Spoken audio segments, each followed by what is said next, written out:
Hey guys, got a very awesome show for you today. I am talking with Liz Cook, the author of the Psoas book and Stalking Wild Psoas. Liz is an international teacher. She teaches everywhere, all over the world. That's what international means. And she has over 43 years of experience in working with and specializing in the Psoas.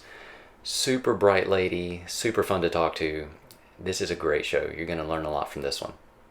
Pull up a chair and buckle up. It's the Original Strength BodCast. Liz, thank you so much for doing this with me. You have over 43 years of experience unraveling the mysteries of the Psoas. I do. And I guess my biggest question, and it may take the entire conversation, or you may be able to answer this in 2 seconds, but you say that the Psoas is the messenger of the midline. What does that mean? Right. What it means is that you have to change the paradigm that we're thinking in. So we have to go from body as object to body as process, which means we have to change from biomechanical understanding of body, which is looking at body pretty much as an object through anatomy, to changing the paradigm to embryology, the science of embryology of process, of living processes. When we change the paradigm, then we're looking at the organism having an axis, a center of being, which actually really isn't in the biomechanical, as most tissue from spine forward is thought of as flexing and spine back is extending. There really isn't a soul or a core of being.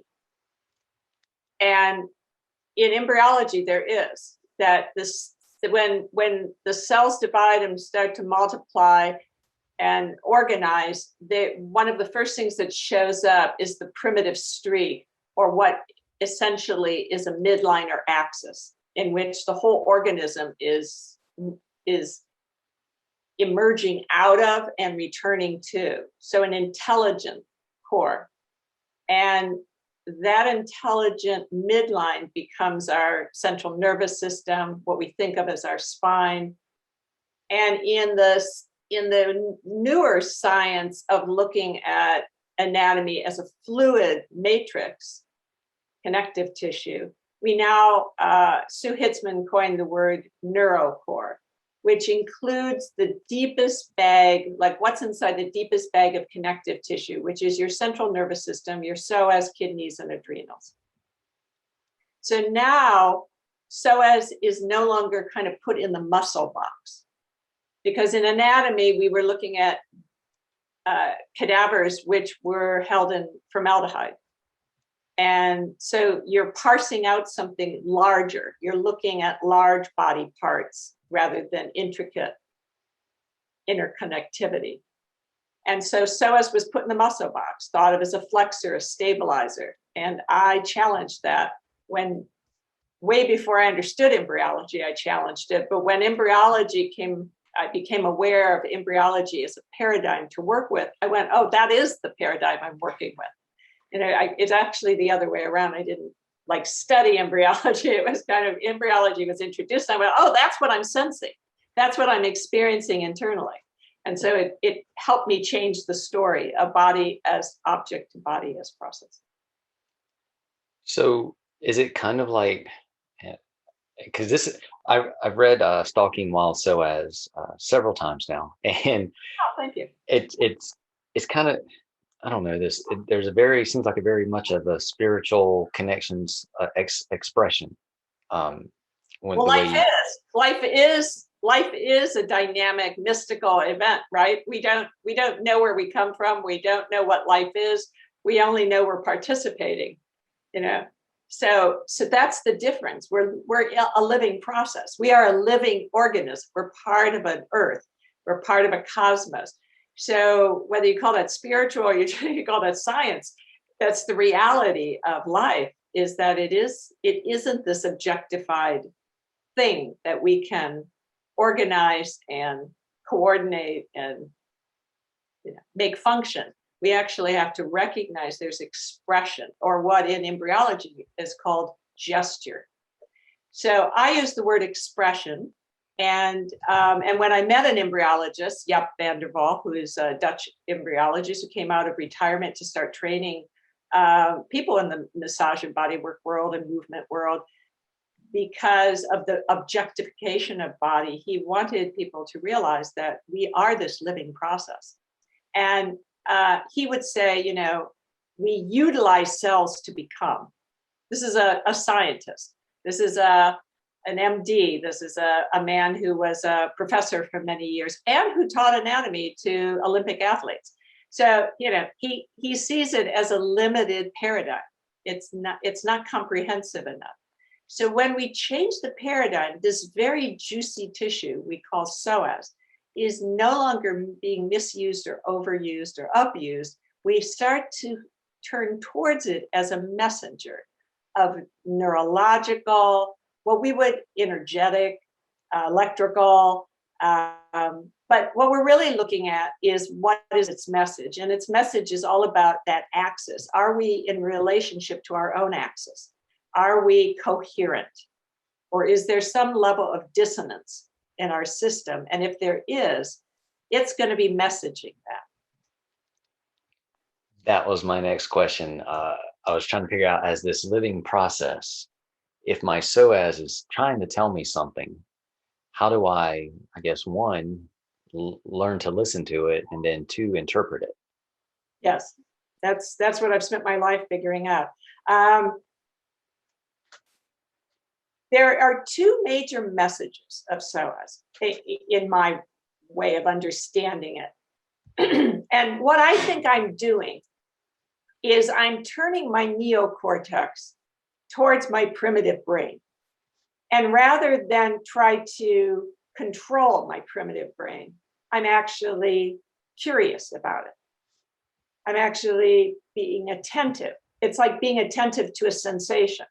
What does that sensation tell me? What is it trying to communicate?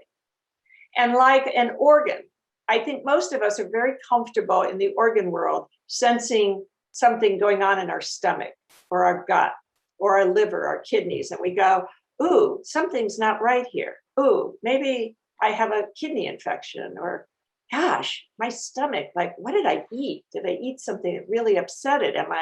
Did I get poisoned? What, like, you start paying attention to these somatic sensory information. Psoas does the exact same thing. That's why I kind of call it an organ of perception, because it's actually informing us about something. And most of us are trying to shut it up. But, and some people do that with their stomach, right? They take an antacid and say, okay, now I'm good to go. But really, that's an overcover to something else that's really, it's a short-term relief, but it's not really a resolution if there's something wrong. And we start to see that. And so one of the things to know is that when our psoas has nothing to say, it's quiet, just like our organs are. They're not shouting at us. They're not, we don't go around sensing our organs unless, you happen to be really focused on them.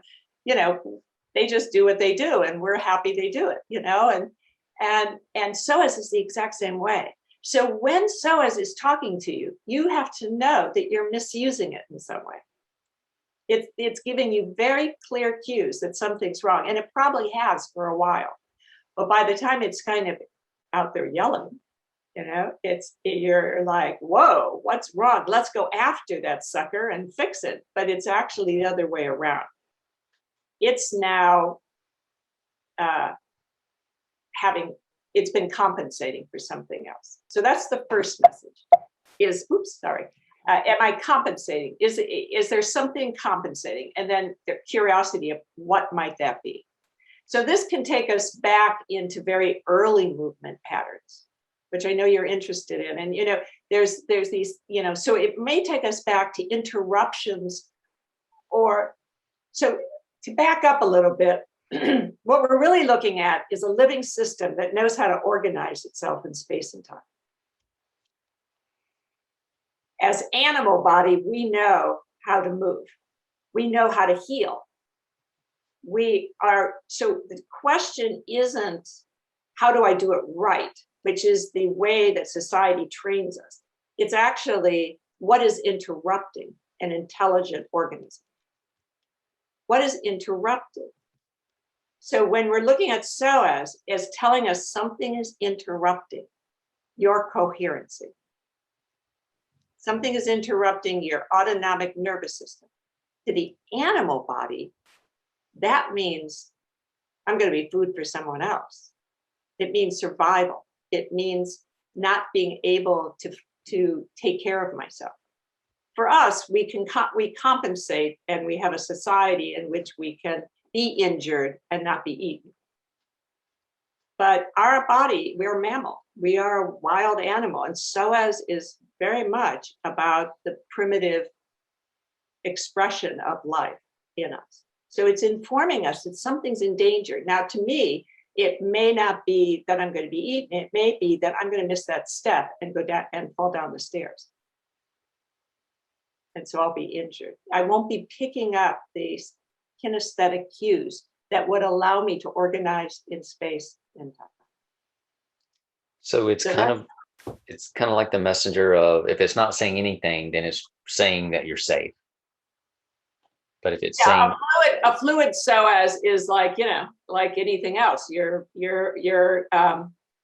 isn't dissonance in the system. There isn't chaos. There is something coordinated and organized and moving.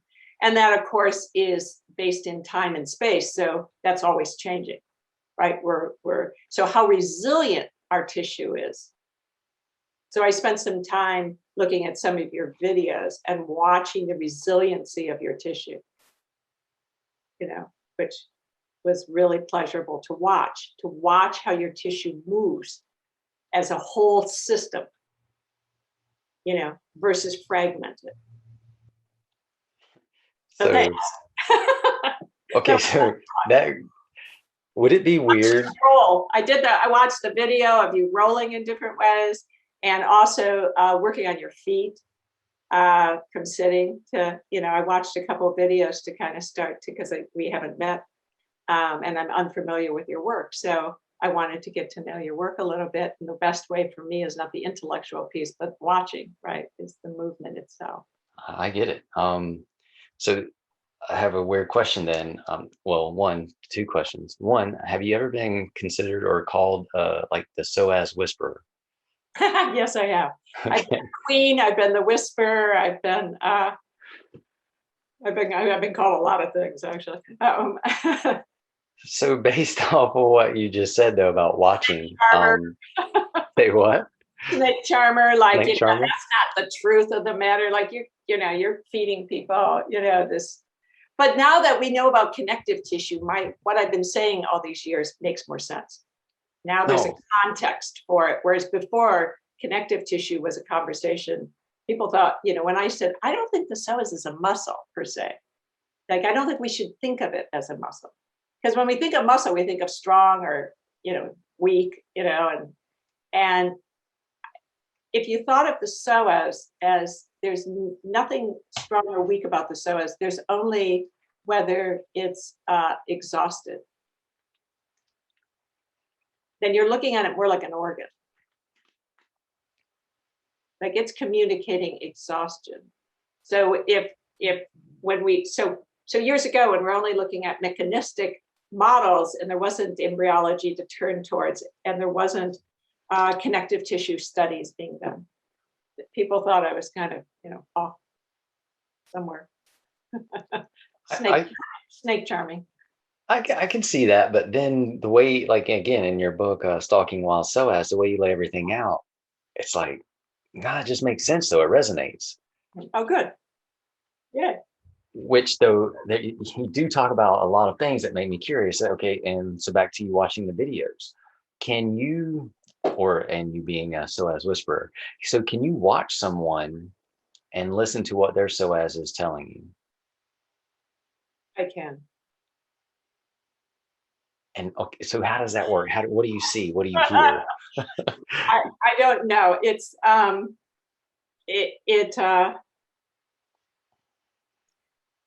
what I teach my students is that who are therapists in various ways, is that the best way to understand psoas is to know your own. That the more you can tune into it, like anything, you become kind of attuned to its vibrational field, to what it's communicating. And as you kind of understand your own Psoas is, I want to say, talk to each other, so to speak. If I'm in a room with someone who, it's like when you're in a room with somebody who's really upset or who's very tense, you can feel it in your own body.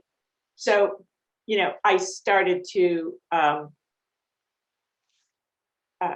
used to say the reason I do what I do is because it's hard to be around people who have very tight psoases. So could we relax here?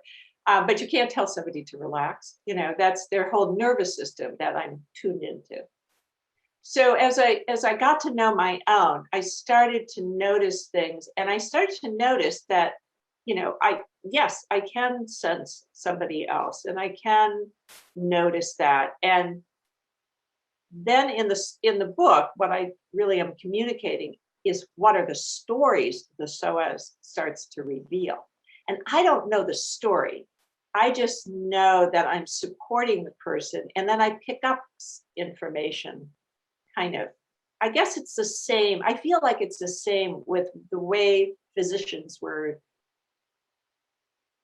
years ago, where they could put a hand on an organ and sense into it and actually feel, and some osteopaths are still trained in that embryological way. And some, therapists are still trained to be hands-on, or not to manipulate, but to read, to read the energy, to read the vibration. And then there is a language interpretation of that, but I've never told anybody the story of their psoas. I just pick it up, I tell them back something, and I say, does this make any sense to you? And then they tell me the story. And that's the interesting thing for me is, wow, I didn't know that at all. So I'm being informed, but through the language of the person itself. I would never think that I could read someone else's core or soul, or but I do pick up information. So one of the things the Psoas, here's the basic messages of the Psoas, has to do with your nervous system, how coherent your nervous system is functioning, which means the orchestration of all the parsed out nervous systems. We usually talk about them as all separate, as if they don't relate to each other. But just like movement is whole, so is your nervous system. And now that we know a lot about connective tissue, we know that the autonomic nervous system is in all connective tissue. It's not local it's global. So it's not local to the spine. It's global throughout all tissue. So the Psoas, as messenger of this axis, is telling us two primary things. Can I land, and can I locate? And that's a neurological experience, but it's also a skeletal experience.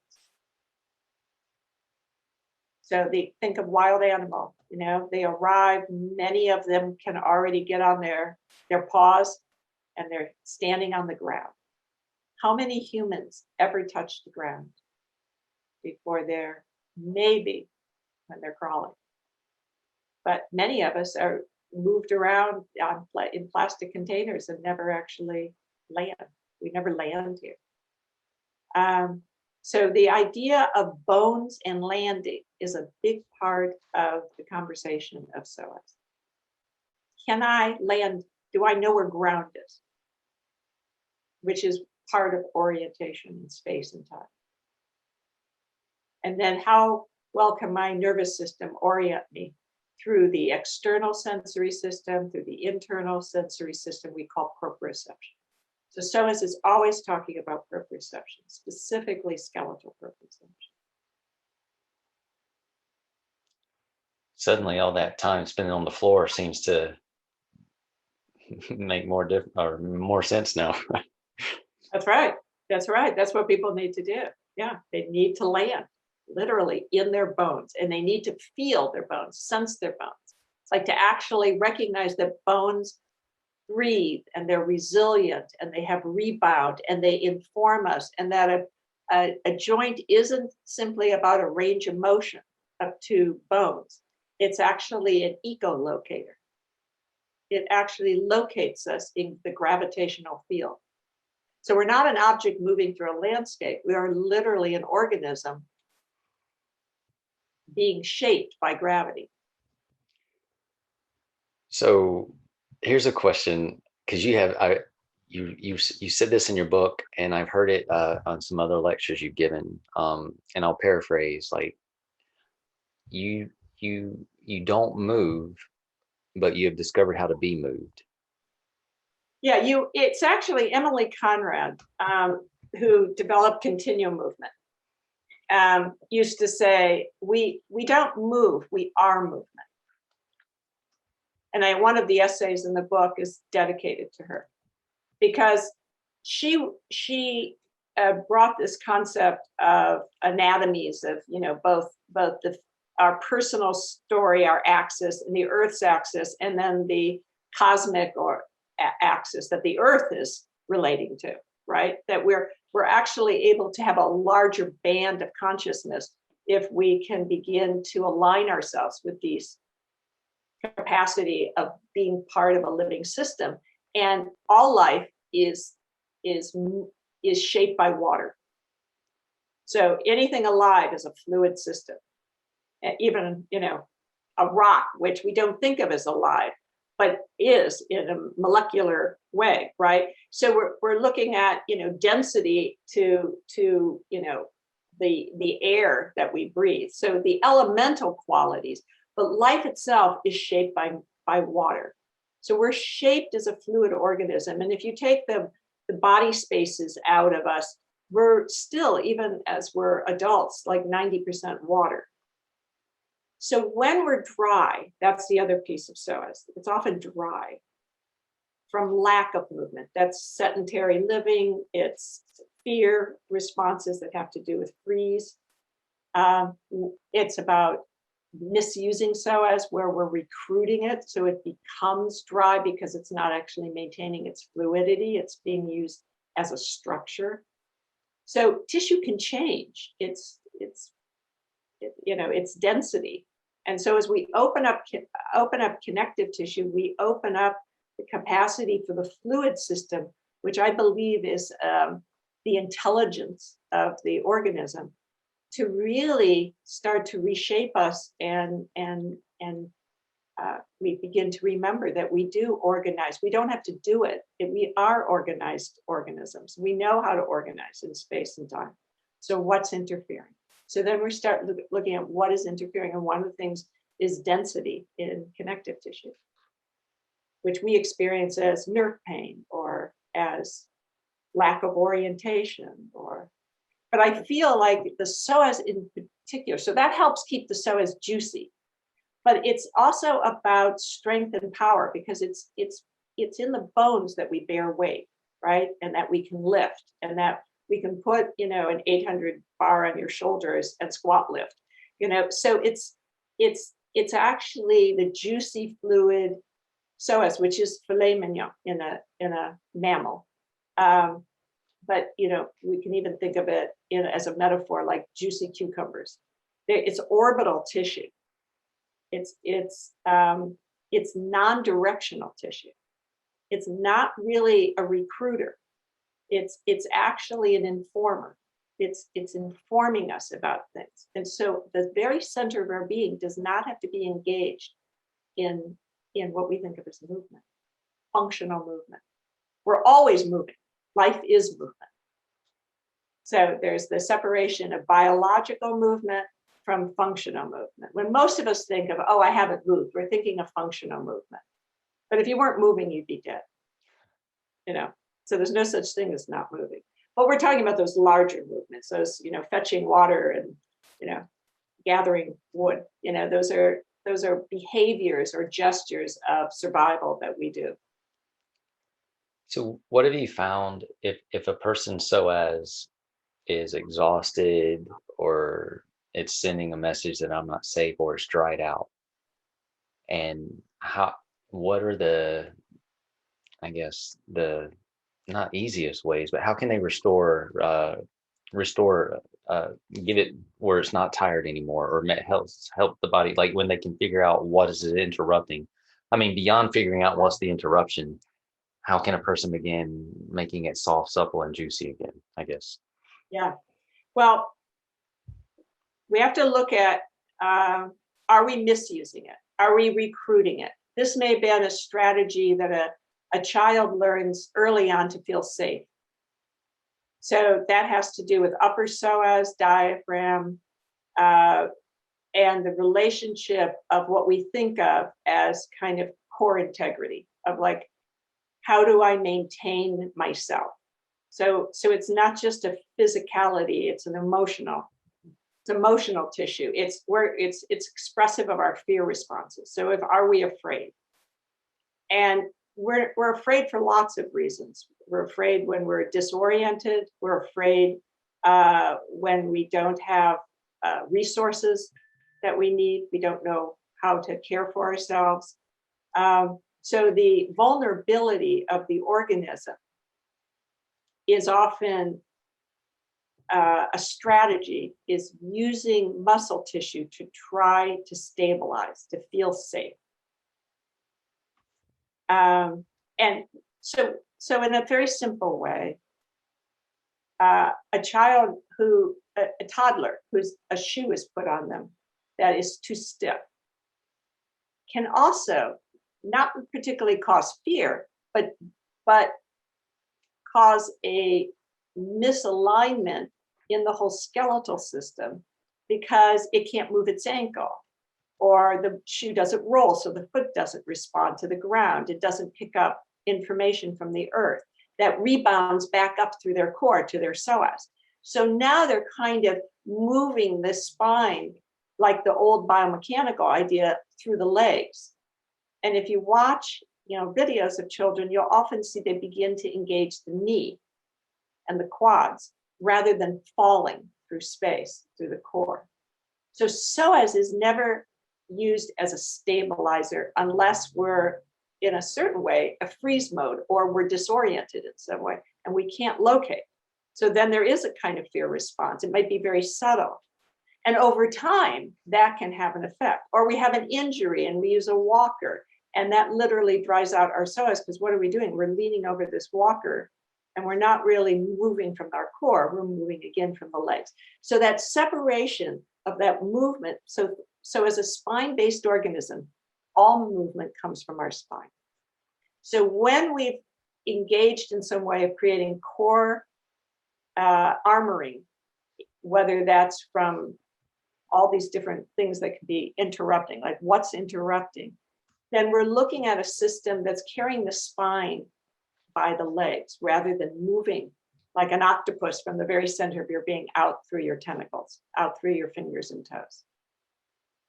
So that's a big piece of it. So then what do we do? The first way I see to start to support a healthy psoas, which is basically what I teach, is not how to fix problems, but how to have a healthy psoas. And number one is get in your bones. Like the more you can actually feel your bones, and that means moving your joints, but also bone tapping or weight or connection to ground, grounding, landing, feeling bone on land. That's one thing that really helps.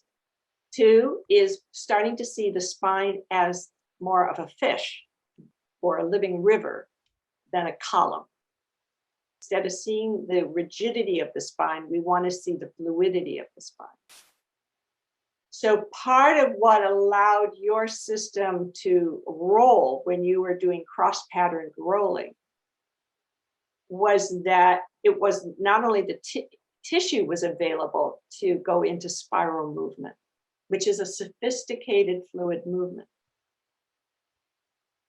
But your spine could also respond through the movement of the head. But for some people, moving the head doesn't include the spine, right? There's not the whole. So I work a lot with tongue to tail. Can you get your tongue and tail to talk to each other? That could be something as simple as a little wave, rocking, crossing your arms, and just in the shower, starting to rock your spine. So all the way, the warm water goes all the way up and down your spine. You start to find the fluidity of the spine itself, to re-engage the spine as where movement comes from, rather than as still and quiet. And So I've had this, and this is weird, but maybe you're the reason. I've had this visual of like you ever see seaweed just Yep, floating in the ocean, that's and it. that has been in my mind for like I don't know 2 3 years. But I think that's and I think it's what That's you're it. talking. Yeah, That's it. So first you become, you're the dry seaweed, right? And so putting your body in water. So like I say, if somebody has a bathtub, they can do the same thing. They can start to work, and it's micro movements we're talking about, of little soft wave motion. So like the seaweed in water rocking, right? You're rocking. Rocking takes tissue into movement.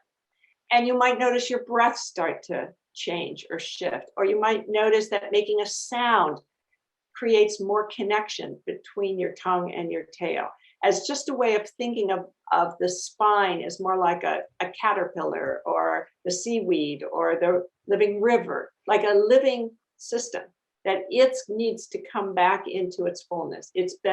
We're restoring. It's a restorative gesture.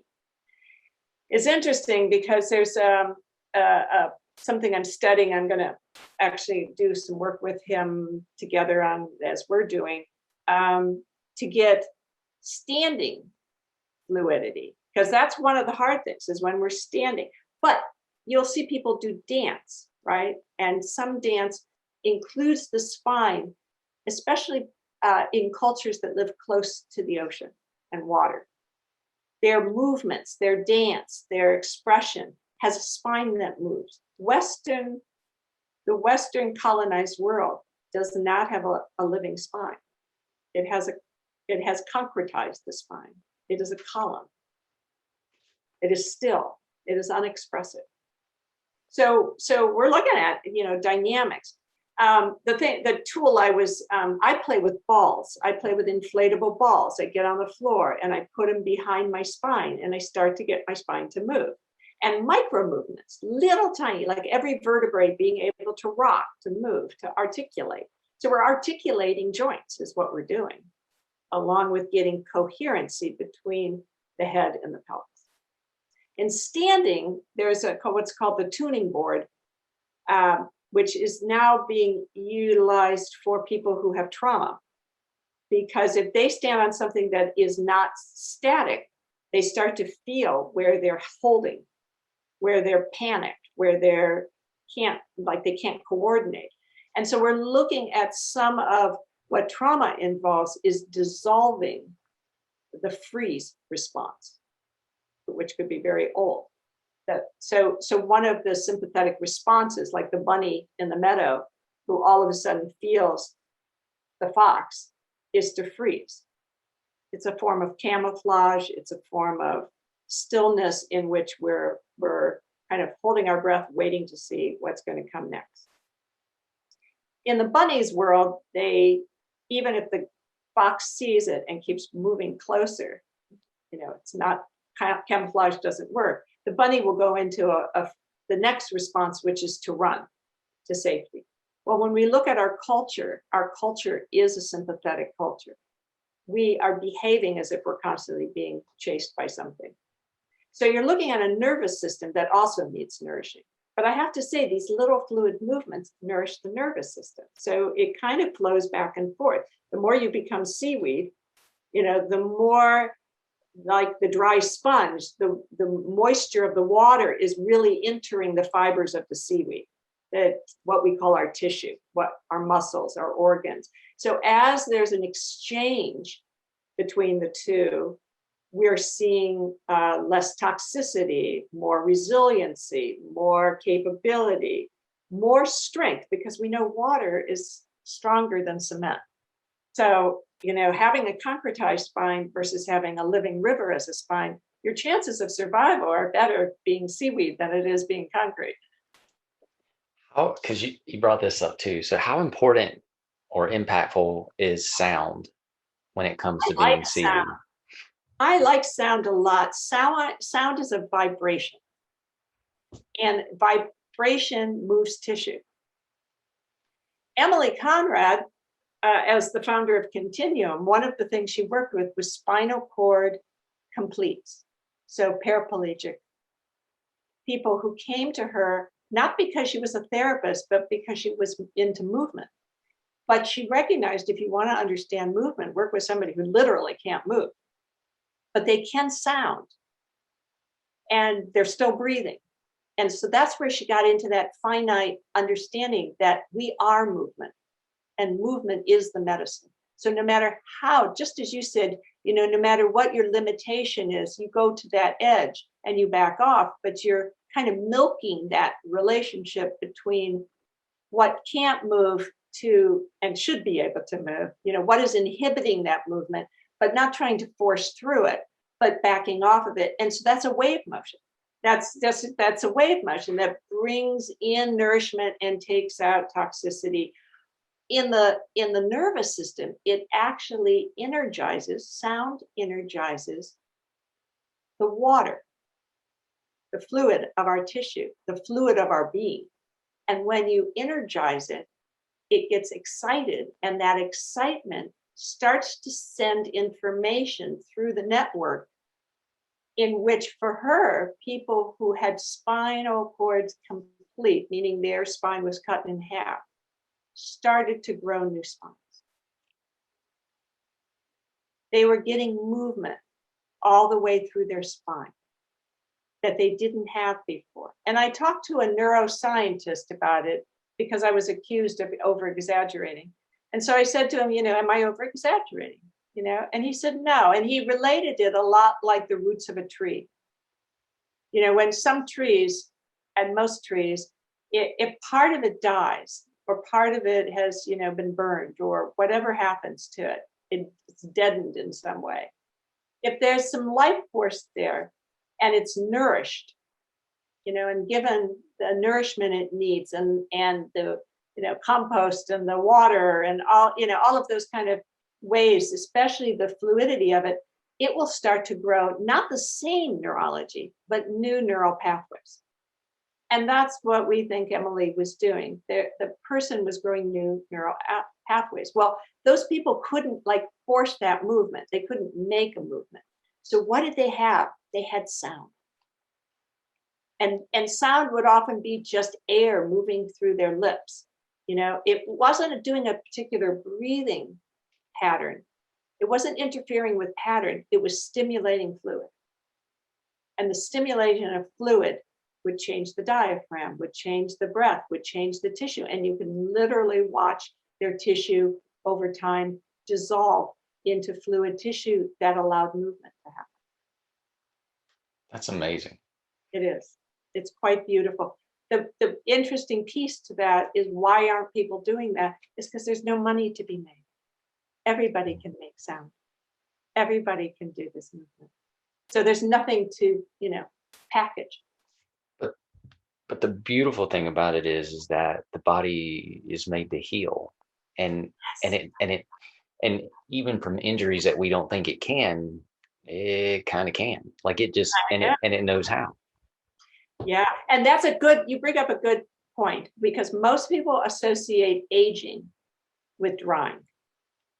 They assume that their dryness is because I'm older. My experience, and Emily certainly reflected this as both a human being and the way she worked with people, is to not confuse the two. We will all age, but you do not have to dry out. And so a lot of what we think of as typical aging is actually drying. And now I see a lot of dryness in young people.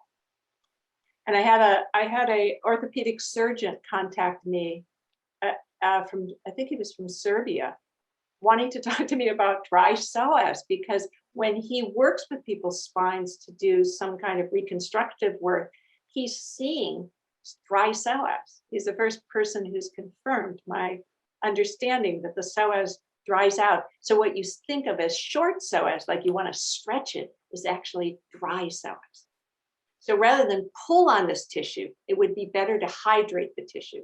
So hydrating techniques involve sound. They involve playing with, because sound helps you vibrate tissue, any micro movements, anything that imitates wave motion, or the spirals, the wave, the undulations, getting the tissue to hydrate.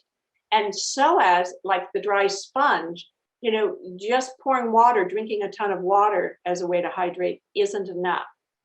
That may be something you need, but your tissue has to be able to absorb it. And the micro movements is how the tissue then starts to actually, like if you take a really super dry sponge, you pour water on it, nothing happens. But if you also move the sponge, right, the movement opens it up and then it absorbs the water and then it's good to go as a sponge again. And that's how our tissue works. This has been awesome. Can I ask you one more question? Sure.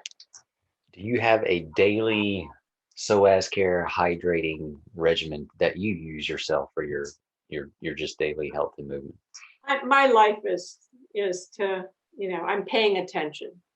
And, some days I'm on the floor rolling around, either because I'm teaching or because that's what I want. Sometimes I'm doing, vertical hydrating right now, playing with that fluid, the relationship of the foot. The ankle to me is the most important joint to the psoas. Really? So, yes. So working with the feet, I would say, is something, a daily practice people can begin, along with hydrating the spine itself, is to get ankle glide. And I don't know how you teach ankle glide, but, most people's ankle doesn't glide.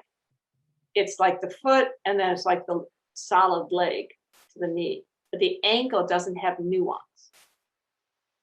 I just made a video of that yesterday that's coming out next week. Do you? Oh, good. Yeah. Good. Because to me, that is psoas work. Okay. You get the ankle to glide. Why is that? Because if you get the ankle to glide, you're actually able to shift in gravity in a more nuanced way. You're not in your heel or your toes. And if you watch most people walk down the street, they're in one or the other.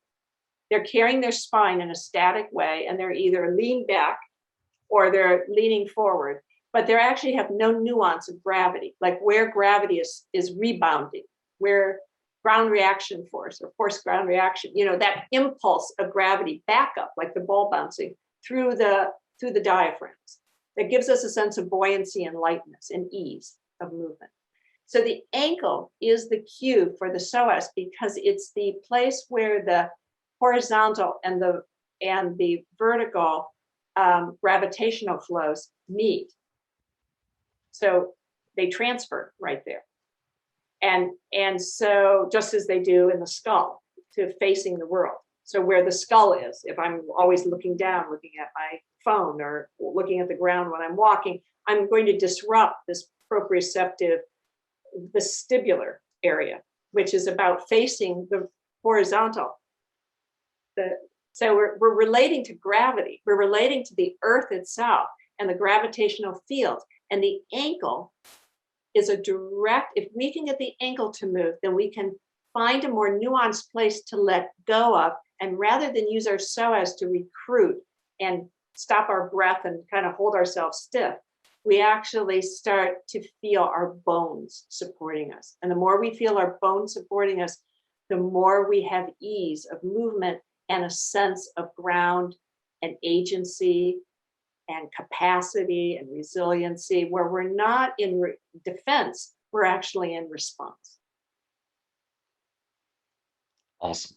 And on that note, Liz, if somebody wants to learn more about their psoas and they want to learn about your books, your courses, or more about you, where's the best place for them to find you? CoreAwareness.com. CoreAwareness.com. That will be in the notes of the section. Guys, I hope you have enjoyed this conversation. This has been amazing for me. So if nothing else, I've enjoyed it. But this has been awesome. Liz, thank you so much for your time and your wisdom. Thank you for inviting me. Thanks for listening, everyone. Have a great weekend.